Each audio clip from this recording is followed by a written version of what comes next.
Então vamos ficar de pé, irmãos. Vamos ler a Bíblia. Verso 20 e 21 do primeiro capítulo de Jó. Então Jó se levantou e rasgou o seu manto, rapou a sua cabeça e se lançou em terra e adorou. E disse: nu saí do ventre de minha mãe, e nu tornarei para lá. O Senhor o deu, e o Senhor o tomou. Bendito seja o nome do Senhor. Grande Deus, Pai da eternidade, Príncipe da paz, Conselheiro maravilhoso, Emanuel, Rosa de Saron, Lírio dos vales, Cordeiro sangrento, Leão da tribo de Judá. O Senhor é tudo isto. O Senhor é mais do que isso, mais do que a estrela da manhã. O Senhor é Deus eterno. O Senhor é Salvador. O Senhor é curador. O Senhor é construtor, é arquiteto. E construiu pela palavra falada tudo que é eterno, tudo que não passa e tudo que passa. Tudo o Senhor criou. O inimigo não criou nada, porque ele não tem poder para criar. E por isso, Senhor, nós nos postamos diante do Senhor em espírito de culto, em espírito de adoração, suplicando ao Senhor que haja uma recompensa do céu para todos quantos têm vindo aqui. Aquela recompensa que só a Tua palavra pode oferecer, só o Teu Espírito pode oferecer. Nós te pedimos, Senhor, pelas irmãs, pelos irmãos, nas suas horas difíceis, nas suas dificuldades, muitas delas insuportáveis. O Senhor é o socorro bem presente na angústia. O Senhor é o advogado do órfão e da viúva, de todos quantos necessitam e buscam a Ti, com clemência, com humildade, com mansidão. Senhor, nós estamos ante a Tua face, lembrando do sacrifício do Calvário. Agradecemos por poder estar aqui, por podermos cantar, louvar, adorar e ouvir a Tua palavra nesta hora. Em nome de Jesus Cristo nós te suplicamos estas bênçãos. Amém, Senhor. Amém. Podeis assentar, irmãos. Eu abri esta mensagem ali, vi uma frase. Essa mensagem é sua vida digna do Evangelho? Eu vi essa frase aqui no parágrafo 178. Ele não era agitado. Agora é claro que o profeta está se referindo a Jesus Cristo.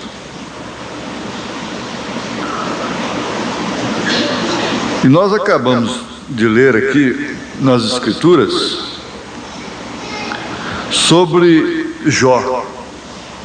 Esse livro, ele é escrito todo do primeiro versículo, do versículo do primeiro capítulo até o último. Ele está relacionado com a vida de Jó. Mas ele não abrange somente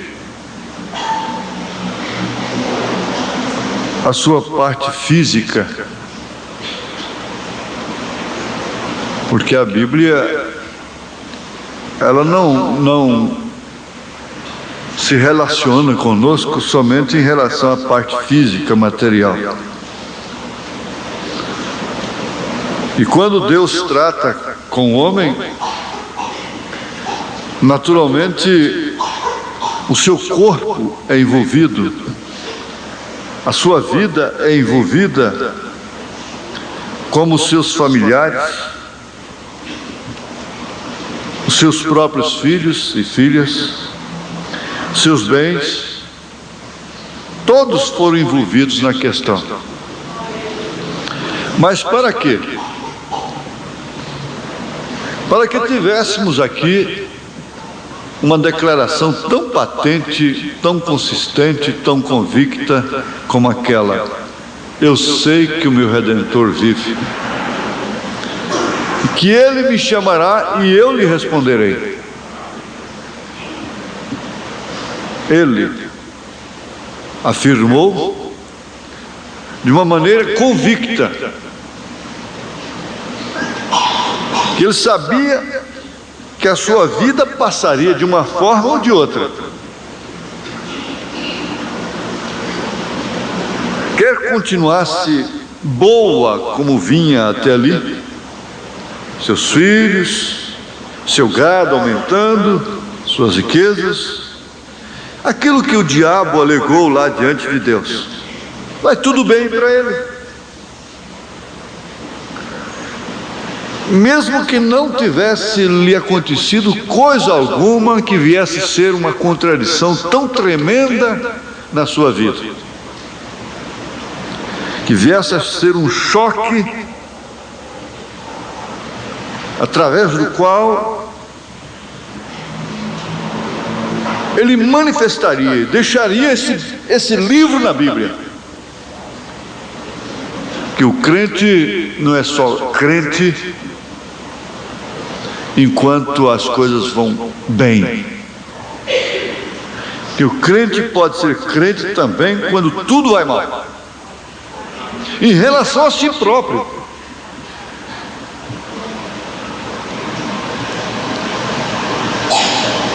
Quando tudo vai mal em relação a si próprio, porque ele ficou leproso. E a lepra na Bíblia Sagrada significa pecado. E ele ficou com seu corpo todo em chaga, a pura chaga. Agora aquilo, sem dúvida alguma, era Deus tratando com Jó, por amor de quem? Veja, tudo o que ele fez lá, todas as pessoas que ele tomou lá no Velho Testamento, foi por amor da sua igreja, foi para servir de mensagem para nós. Então eu quero dizer o seguinte: Jó tinha razão para ficar agitado.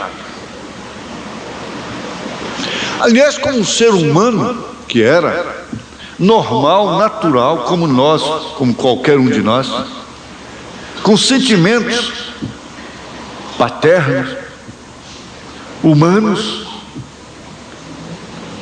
Jó deveria ficar agitado e revoltado. Mas nós encontramos que não foi assim. Agora, ele estava sendo já uma das pedras que estava sendo quebrada. Você vê quando o construtor vai fazer uma casa, abre-se a vala, bate-se aquele terreno e joga pedra ali, quebra. Cada pedra tem o seu significado naquele alicerce. formar estrutura, ela vai ficar enterrada ali, ninguém vai ver, mas ela forma estrutura, base para se levantar uma parede. Aquela casa pode ficar bonita, linda, por fora, por dentro. E aquelas pedras não aparecem, mas são justamente aquilo que está sustentando aquela casa.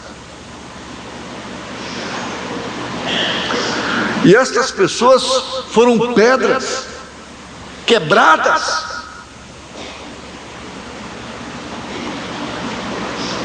Você vê que eles chegam ali e metem a marreta. E quebram-nas. E enterram-nas ali.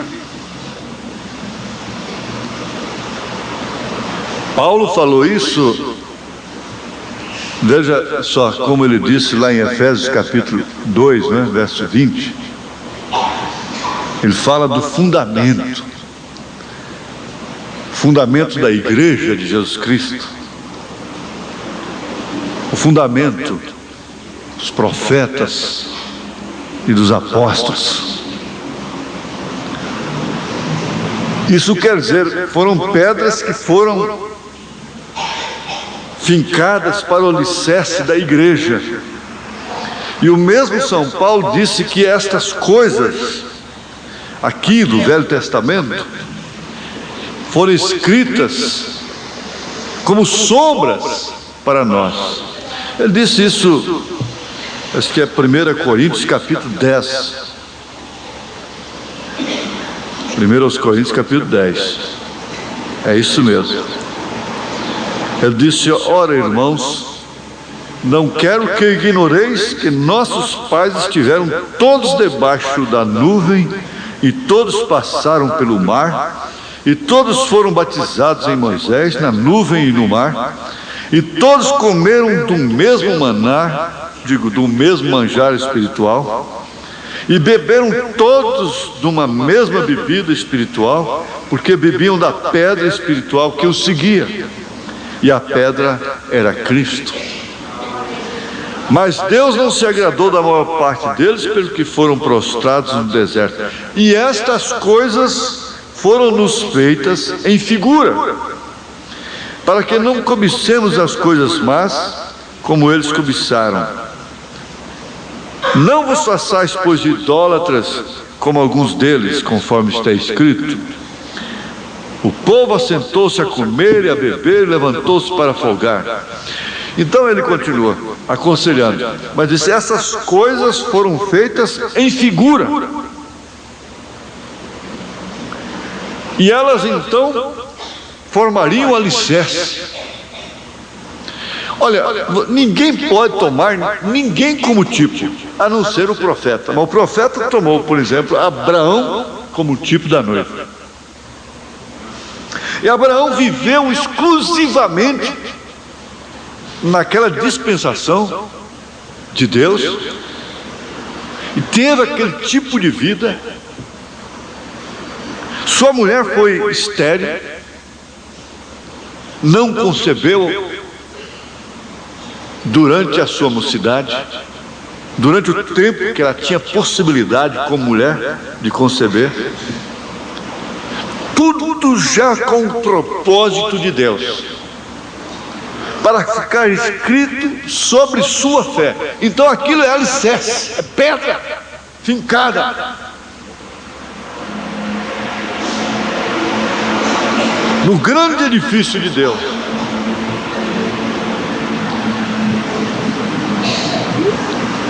E eles tiveram razão para serem agitados. Parece que Deus brincou com alguns deles. Parece que Deus brincou com José lá no Egito.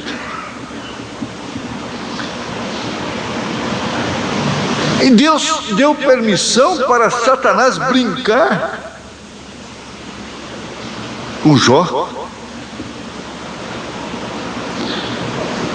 Mas o que acontece? Naquela hora mais crucial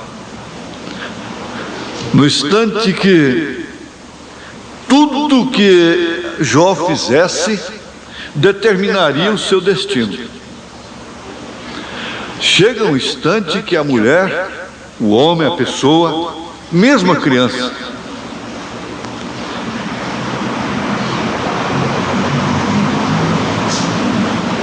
ela tem um instante de tomar uma posição, tomar uma decisão que vai, sem dúvida alguma, determinar o seu destino. Ela vai ter que dizer sim ou não.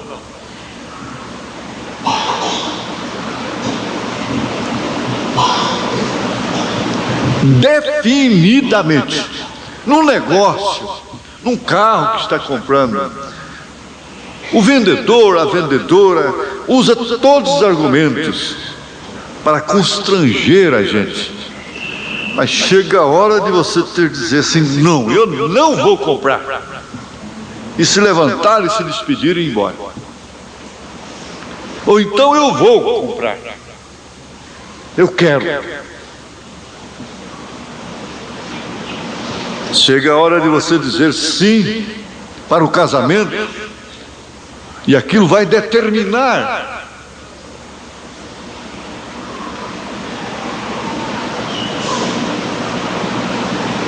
um dos lados mais importantes da sua vida, mais sublimes. E chega a hora de você dizer não, sim ou não. Vai chegar o instante de você ter que dizer sim ou não. Ele disse: Rebeca tinha que dizer sim ou não.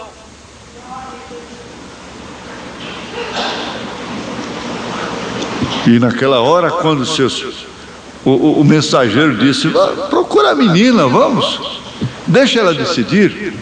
Seus pais deixaram que ela decidisse por si própria. Ela disse: eu irei.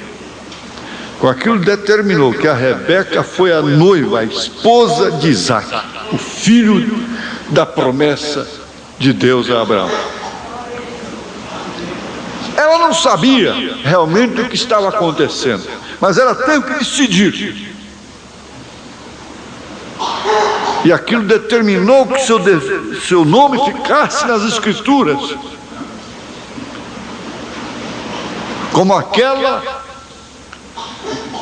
que montou no caminho e seguiu o mensageiro até o encontro do seu noivo, do seu esposo, que por sua vez saiu fora de casa ao campo para encontrá-la.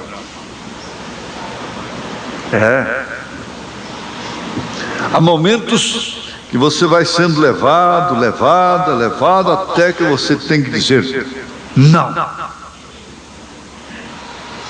Definitivamente não. Ou definitivamente sim.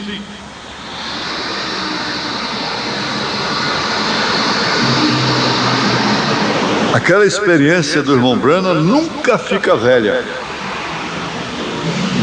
Quando o diabo foi trabalhando com ele, e a sua razão foi consentindo, porque era verdade o que o diabo estava falando. Era verdade. Você tem que entender que o diabo entra na sua casa e te fala verdades.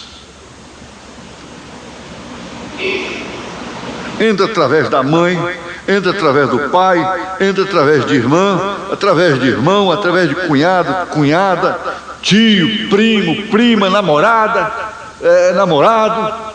O diabo entra através de uma pessoa na sua casa e te leva a você para aquela bifurcação. Você não pode oscilar.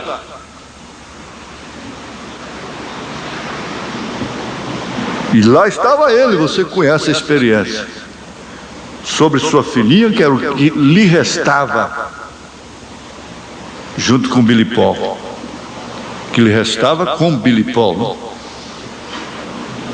De família é o que ia lhe restar. Do seu casamento é o que ia lhe restar. Billy Paul e aquela garotinha.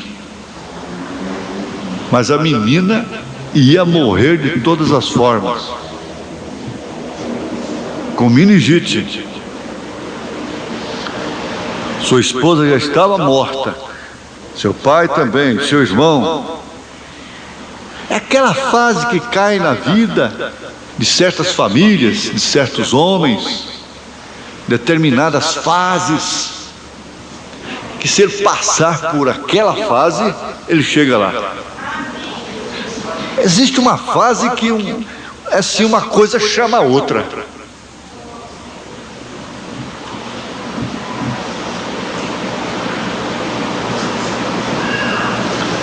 Então, o diabo lhe falou verdades. Esse Deus não se incomoda com você. Ele disse assim: o diabo não podia tentar me convencer que Deus não existe, porque ele sabia perfeitamente que eu conhecia Deus. Então ele tem estratégia. A serpente não tentou tirar. Você vê que ela esteve, a Eva esteve na mesma condição. Ela podia ter vencido. Mas é aquele negócio, aquela curiosidade, escutar fulano, escutar, não é? Vai escutando, e eles dizem: água mole bate em pedra dura até que fura.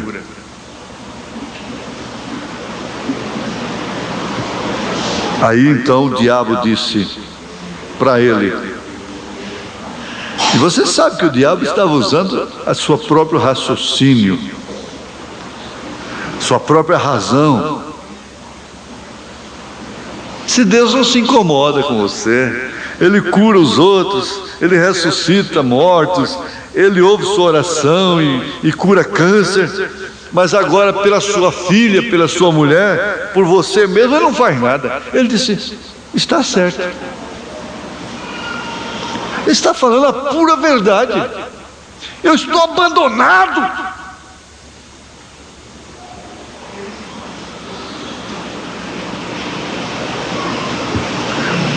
Mas de repente, essa luzinha que estava lá dentro, essa fagulha que estava dentro de Jó, quando Jó disse: nu saí do ventre de minha mãe, e nu tornarei para lá. Isso quer dizer para a terra, né? O Senhor o deu, e o Senhor o tomou. Bendito seja o nome do Senhor. Olha, gente, ali começou a determinar já todo o livro de Jó. Foi esse princípio que determinou tudo. Veja, até o capítulo 42. Os demais capítulos dessa vida ficaram determinados por este capítulo.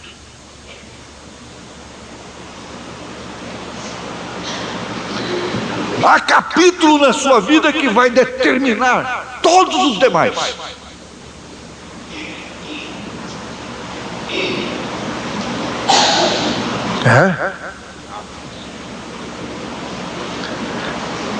Que coisa tremenda! Como se pode dar as mãos para um homem como esse?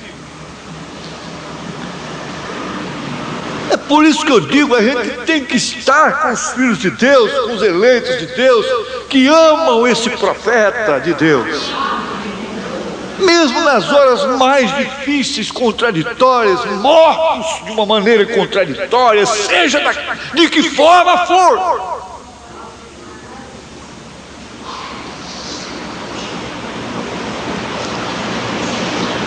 Seria bom estar ao lado de Jó? Mau cheiro, mal cheiroso. Será que sua esposa fez questão de beijo na boca, de abraços, de carinhos, quando ele estava leproso?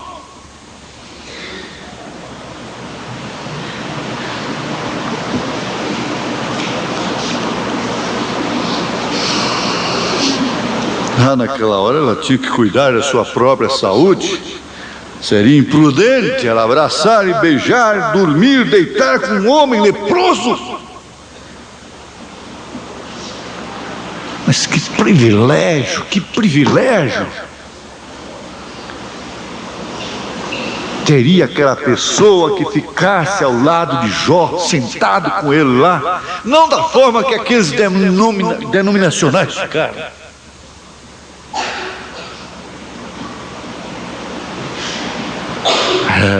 Essa pessoa estaria, seu nome estaria escrito aqui na Bíblia, né? E no sair do ventre. Agora ele disse: o Senhor tomou, bendito seja o nome do Senhor. O Senhor deu, o Senhor tomou. Então essa fagulha já sabia falar isso. Já havia dito isso lá séculos atrás, quando saiu lá dentro do irmão Branham. Ela tinha que dizer a mesma coisa. Satanás, Deus deu, Deus tomou. Vai, Satanás. Aquilo ali determinou todos os demais capítulos de sua vida. Ele estava no princípio. Engraçado que ele estava no princípio também. Capítulo profético mesmo, ele estava no primeiro capítulo. É por isso que se tem que pensar. Esses jovens que aspiram ao ministério deveriam estar extremamente zelosos no bem, na santificação, na palavra, no trato, nos negócios, no namoro, no lar, na consciência. Eles deveriam estar mais fortes do que os velhos. Como João disse, os mancebos deveriam estar mais fortes.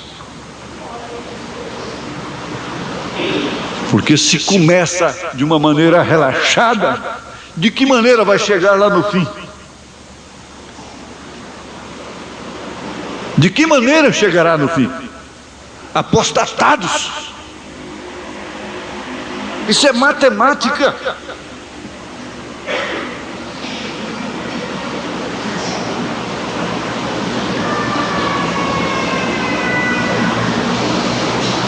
Deus é interessante. Por que Deus trabalha assim?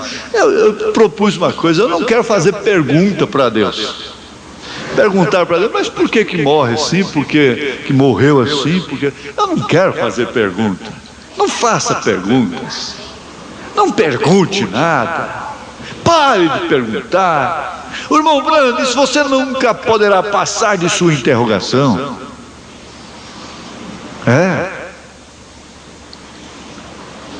Agora veja como ele trabalha, como ele manipula o vaso como se fosse realmente um oleiro, que de fato é. Ele vem a Abraão, já na sua velhice, promete o filho. O profeta diz: aquilo serviu de gracejo, aquilo serviu de zombaria. Aquele velho proclamar uma mensagem que ele ainda teria um filho com Sara. É uma psicose, uma coisa que aconteceu com esse homem. O que está acontecendo? O meu irmão Branham analisa assim, mas ele é um homem sério. Ele é um homem sério. Ele nunca foi de tonterias, ele sempre foi um homem equilibrado. Veja quando ele teve a questão com aquele sobrinho dele, veja como ele agiu tão sensatamente, de uma maneira tão convicta, tão consciente. Mandou o sobrinho escolher, não teve guerra, o lado que quisesse. Agora, esse homem, espera um pouquinho, esse homem não é de falar estas coisas. Devemos ter cuidado. Mas ele está dizendo que vai ter um filho.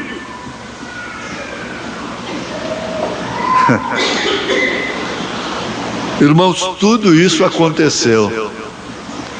Ele ganhou o filho. Vocês conhecem a história. Sara se renovou, foi transformada. Abraão se casou depois de Sara. Começou tudo de novo. Mas é brincadeira. Vem esse menino, filho da promessa, e de repente Deus chama Abraão ali. E nessa hora Sara não deveria estar nem do outro lado da tenda para escutar, não, porque não podia nem ouvir. Abraão, vem cá, me dá teu filho. Você vai sacrificá-lo para mim. Mas o que é isso?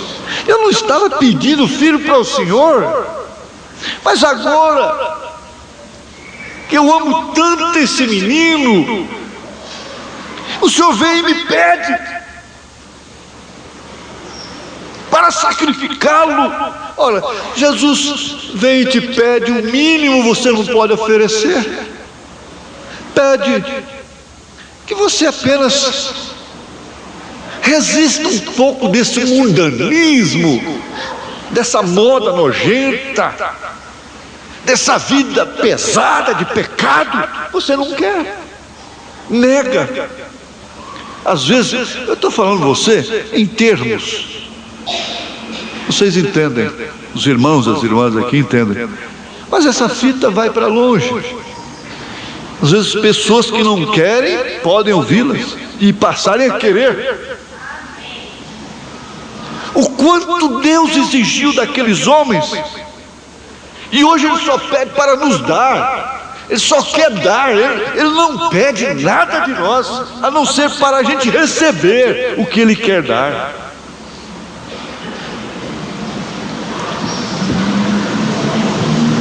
Tudo que Deus pede de nós é para o nosso bem, é para vivermos mais, é para termos mais saúde, é para ministrar melhor o nosso dinheiro, é para termos uma casinha própria, é para termos melhores dentes, é para termos melhor visão, enfim, termos mais aconchego familiar, harmonia no lar. Tudo que Ele pede para nós é só isso, é para você ser feliz e viver mais, com saúde.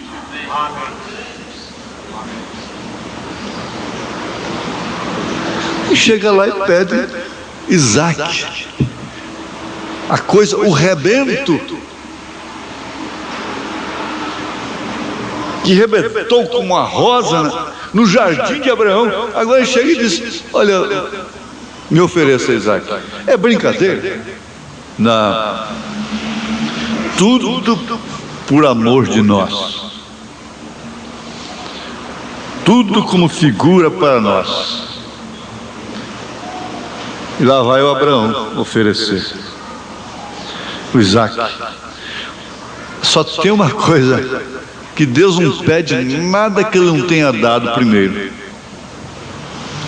Veja, antes dele pedir a Isaac, Ele deu o Isaac. Eu sempre medito nas coisas desta forma, assim. Eu entro num avião e estou vendo assim a exigência. Já falei aqui sobre isso. A exigência e até a arrogância de passageiros que são arrogantes, petulantes, orgulhosos, aquela coisa mais nojenta, mulher e homens extremamente arrogantes, exigentes. Agora eu fico pensando, o que acontece com um avião desse quando ele dá um pane lá no ar? E que porventura venha fazer um pouso forçado em algum lugar e morre uns ali misturados, como já aconteceu, e por fim eles têm que comer carne daqueles que morreram para poder sobreviver. Então acaba toda a arrogância. Lá no hospital, quando o orgulhoso, a orgulhosa cai na cama, vai para o UTI, vai ser lavado por enfermeira, acaba o orgulho, acaba aquela coisa asquerosa. Principalmente a gente nova, não está pensando muito na realidade dos fatos da vida. Tem que se pensar nisso. Há nesta hora mocinhas de 15 anos em estados deploráveis, e os pais dariam milhões e milhões para salvá-las, de pais ricos. Muitas delas estão apodrecendo nesta hora num túmulo, e bichos já estão comendo seus lábios que viveram pintados desde os 12 anos de idade.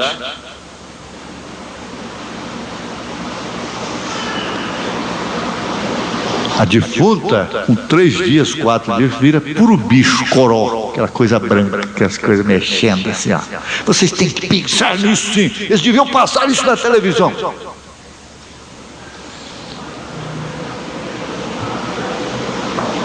Os seios, as partes que são tão tangentes, os olhos estão sendo comidos por bichos. Então acaba tudo. Agora, quando Deus pede a alma, Ele deu primeiro a alma. Quem foi que criou a alma? Quem foi que criou seu espírito? E para que Ele quer a sua vida? É para você ser uma escravinha dele? Não, não é isso. Ele está pedindo sua vida para você viver num reino eterno. Viver num reino eterno, de glória, glória, glória, glória, eternamente. É isso que Ele está pedindo. Ele não está pedindo para explorar de ninguém.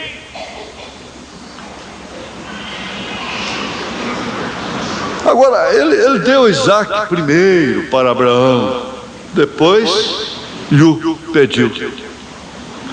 E você conhece a história. Nosso tempo já se foi. Agora vamos lembrar, porque essa frase me veio ali, ó, abri. Nenhum deles se portou de uma maneira agitada. E houve, na verdade, a bifurcação, o momento, a hora da decisão, de decidir ir ou ficar. Concordar com a razão, com o diabo, com Satanás.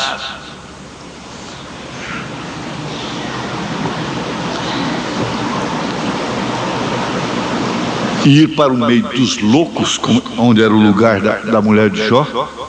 Ele não quis dizer para ela que ela tinha que ir para o hospício, para a clínica de repouso. Não queria dizer isso. Ele está dizendo: seu lugar no meio dessas mulheres loucas. Porque a verdadeira loucura não está no hospício, a verdadeira loucura está na sociedade. O profeta disse: elas são dementes e não sabem.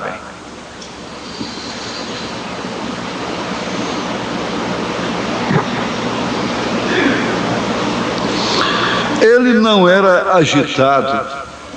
Jesus Cristo, como a Bíblia afirma, deixou a sua glória, conhecia a sua glória e se fez carne.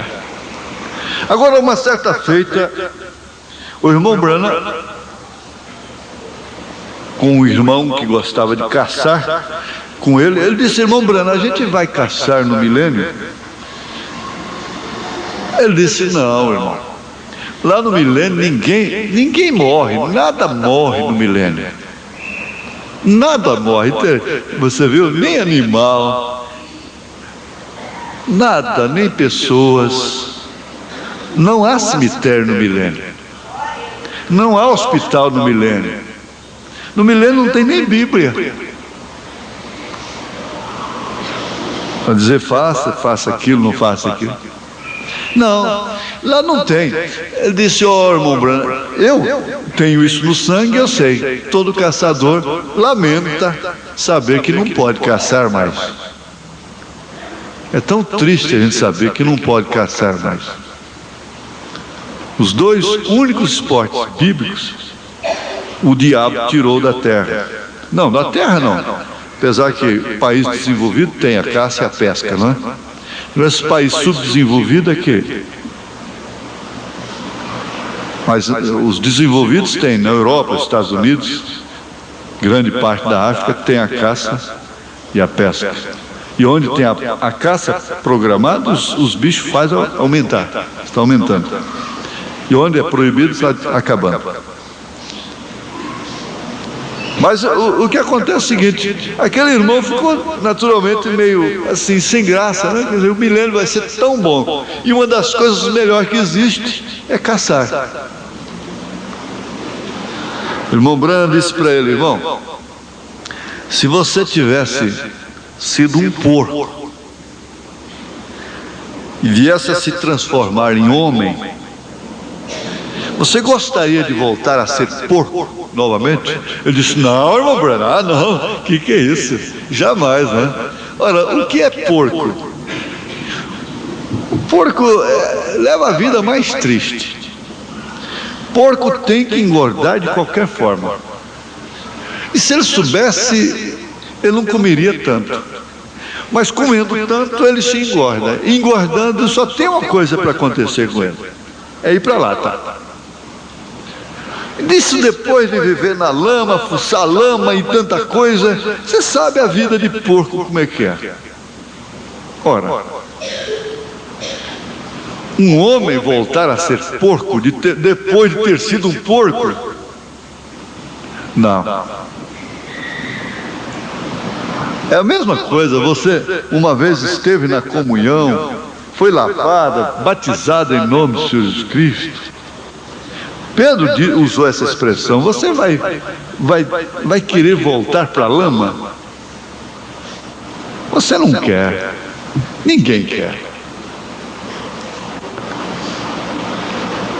Você é um pregador do Evangelho também, e você está aqui por uma boa causa. Você não está doente, você está em necessidade e você quer um avivamento pentecostal para começar em sua igreja. Todos nós queremos isso. Vamos todos.